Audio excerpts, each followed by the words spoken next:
Y'all ready for this?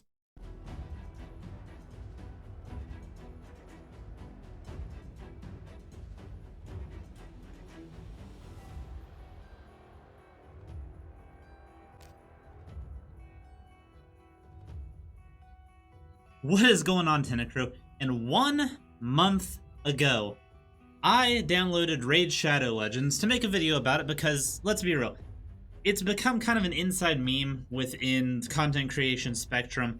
You see Raid Shadow Legends adverts, sponsors everywhere, even on channels that aren't even related to gaming in the slightest. And I was like, how bad can it actually be? I wanted to know genuinely, if they're putting all this money into advertising, it must be paying off somehow, some way. And the game must not be as bad as the community seems to think it is, just because the advertising scheme has become a joke. So, 1 month ago, and just to prove that it was indeed 1 month ago, boom, 4 weeks, 1 month, and before you guys get on to me saying that 28 days isn't a month, February begs to differ, and we're not relegating that over to the fucking Pluto not being a planet spectrum of the world. So, 1 month ago, I downloaded Raid Shadow Legends, and I have played it every day since. I was only originally going to play it for like a week just to kind of get a feel for the game and see how it behaved, but I don't know, something happened, man. So I want to get into Raid Shadow Legends and kind of break it down for you all, why I'm still continuing to play this game even after a week.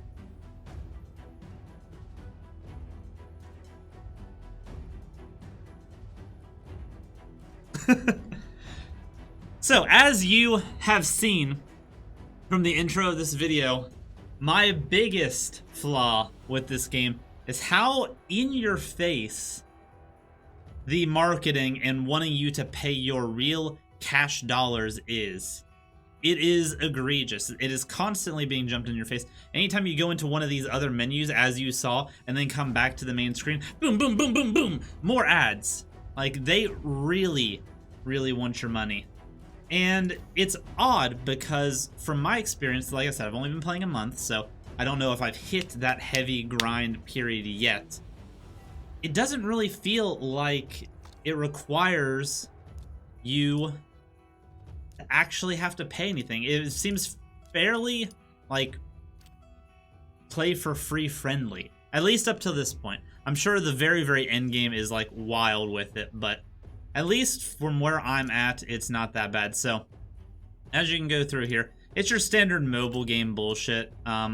You go through, you collect your resources that you had from the day before, and then you go on one of your whatever you want to do. But the thing that I like, and that's probably kept me into Raid more than any of the other mobile games that I've tried, because I've tried like Final Fantasy Brave Exvius, I've tried Battle Cats, I've tried a few of these other gacha games, and this one has stuck with me a little bit more than any of the other ones have. And I feel like that's because there's so many different routes for progression in this game that it keeps things a little bit more fresh and a little bit more interesting. For Final Fantasy Brave XVS specifically, I feel like my issues with that one came more from me having no knowledge of most of the characters, and I didn't like that some of my characters just weren't viable, some of the characters that I was like the most fond of. So I feel like coming into this, having no knowledge of any of the characters, none of the classes, none of that, it actually makes me appreciate the game a little bit more, whereas I think I would have enjoyed Brave Exvius if it wasn't for that factor. So, as you can see, like I said, going through, clearing out my daily stuff, it's very overwhelming. The interface is not user-friendly at all, and between the ads being forced into your face and everything that's going on the screen here, I almost uninstalled it immediately and just said, fuck it, I'm not going to do this video, we'll try something else. But I pushed through, and I'm genuinely glad that I did. So, the way the game starts you out is with picking one of the starter characters. I chose Elaine, the high elf archer lady. And then you go through campaign stuff, and as you get your main level high enough, you'll start unlocking other tiers of progression. So, you have For instance, you have the campaign, which is broken up into 12 chapters that you can go through. This is where you're going to do most of your experience farming. The campaign's good for experience and gold, not much else. You're not going to get good gear or anything. Not going to get good champs or anything. Then you have the dungeons, and boy, let me tell you, these are probably my favorite part of Raid Shadow Legends. Each one of these dungeons has a different gimmick with the bosses that you come to. Magic Keep, she puts up a giant shield that she refreshes constantly, so it's kind of like a DPS test. The Ice Golem has 2 soldiers that he revives periodically throughout the fight, so you need anti-revive or crowd control to be able to clear that. Spider Den is all about crowd control. It spawns little spiders every time you do a turn or it does a turn, and then every other turn it will eat those spiders, heal itself, and end up doing more damage. So it's all about crowd control there. The dragon goes into this breath phase, so you need like periodic spikes of damage. If you don't do enough damage within a short amount of time, it will do like some big dick shit on you. Fire Knight has a big shield, so you need multi-hit for him. Every time you hit him multiple times, the shield will go away and you'll actually be able to do good damage. If you're not getting multi-hits, you won't be able to do damage. It's stuff like this that I feel like keeps things interesting. And each one of these different dungeons offers something different. So say for Fire Knight instance, this list on the left shows all the artifacts that you can get from that. So say you are looking for some shield gear. Fire Knight's where you're going to grind it. And then it goes from stages 1 to 20 on each of these dungeons. As you can see, like I said, only been playing a month, not super far along with some of these progressions, but then you go over to the dragon, and it has a completely different set of gear that you're looking for. If you want lifesteal, dragon's going to be it. Same thing with the Ice Golem. The spider is going to give you your rings, amulets, and banners, which are like the class-based, or faction-based, I guess I should say, specific artifacts. And then each of these are going to be like different things that you use to level up your legends, or whatever they're called in this game. Yeah, legends. So, like I was saying with like the Magic Keep and stuff, if you want to ascend or do anything like that, you are going to need to get, let's just, like right here. I need 6 of these and 3 of these, which I've got way too many of those, but to get these, I would need to go to Magic Keep and farm for those. Yes, it's a gacha game. It's a grind game. It is what it is, but if there's enough mechanics in it to keep that grind interesting, that's where I feel like these games can either make or break. And as of right now, 1 month in, it's got me pretty good. And as you can see from my champions, I've had some dummy thick luck. I don't know if Raid and the people there knew that a new content creator was out on the strip, but I've gotten 2 legendaries in the form of Lysandra and Bistophis. I've gotten some really good 4 stars. I've gotten some really good, like the Miscreated Monster, one of the best 4 stars in the game. Catacombs Counselor. Gotten some really good rolls as far as what I'm doing. Better than I honestly should have, honestly. But yeah, there's a lot of different forms of progression with this game that I think make it very interesting. So I just went through like the artifact grind process. You can go to the campaign to grind XP and your silver. Champions are based off of a star system. If you want to level up those stars, you have to have so many of the same rank to sacrifice to. So say if I want to turn a lane to a 6 star, which 6 star is the highest, I'm going to need 5 either champions or chickens of the same rank to be able to get her to that. Right now I've only got really 3 because there's no way I'm going to sacrifice my legendaries, but that's another grind that you can kind of go through, is building up low rank food champs up to whatever star level you need to feed them to the ones that you're going to be keeping. Another thing is books. Books allow you to level up each legend's abilities, which the legends all have pretty unique abilities. They aren't as unique as you might think. There's like, I don't know how many legends are in this game. I think it's like 300 or 400. I'm gonna have to look it up because I want a specific fucking number. Don't give me more than 300, you fuck. Give me a specific number, goddammit. Okay, well, nothing wants to give me a specific fucking number on any of this, but over 300, the fucking advertising term. Because you can have 301 and be over 300. Fucking bullshit. Anyway. There's a lot of characters in this game that you can play as. And while they all do have unique movesets, they're not as unique as you may think. Like, say, my main character. She's all damage. She's got a single shot that if it crits, it hits twice. Pretty neat. She's got AoE 1, hits one target once, and then hits everybody once. Big AoE that hits everybody twice. Pretty basic shit, nothing really special. This one has a crit increase buff. Then you got this guy. Single target blocks cooldowns. AoE blocks cooldowns. AoE blocks cooldowns. Or no, this one crits if somebody's under block cooldown. So there's some interaction in that kit. But then you get to, like, some of your more basic ones, like Sniper here. Attacks enemy twice. 15% chance to crit. Crits increased turn. Then you got an AoE. Like, there are, like, little nuances to each of them, but it really, at the end of the day, is either buff, debuff, single target, AoE, with some stat modifiers thrown in for flavor. And that's okay. With 300-some champions or whatever they want to advertise it as, if they had to, it would take too much effort to make every single character feel 100% unique, and I understand they're focusing on, like, probably that top 100 to really push the unique boundary. That's fine. What I do have a few issues with is some of the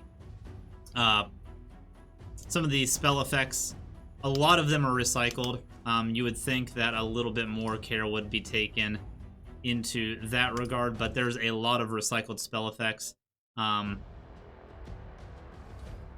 Arrows, standard shift, lightning storm. Those chains, like 50 characters that I've seen do those chain attacks, and it's always for like a lockdown or a stun or some type of attack. Very, very like stereotypical attacks. A lot of them do mostly the same thing with maybe a different stat modifier thrown on it, but at the end of the day, they look like right there. You just saw the enemy do the chains. You know what they do. You know the enemy is doing something similar to that. It's not that huge of a deal, but I would have liked to have seen a little bit more unique variation in the particle effects. It's laziness, but with 300 plus champions, it's hard to get completely unique.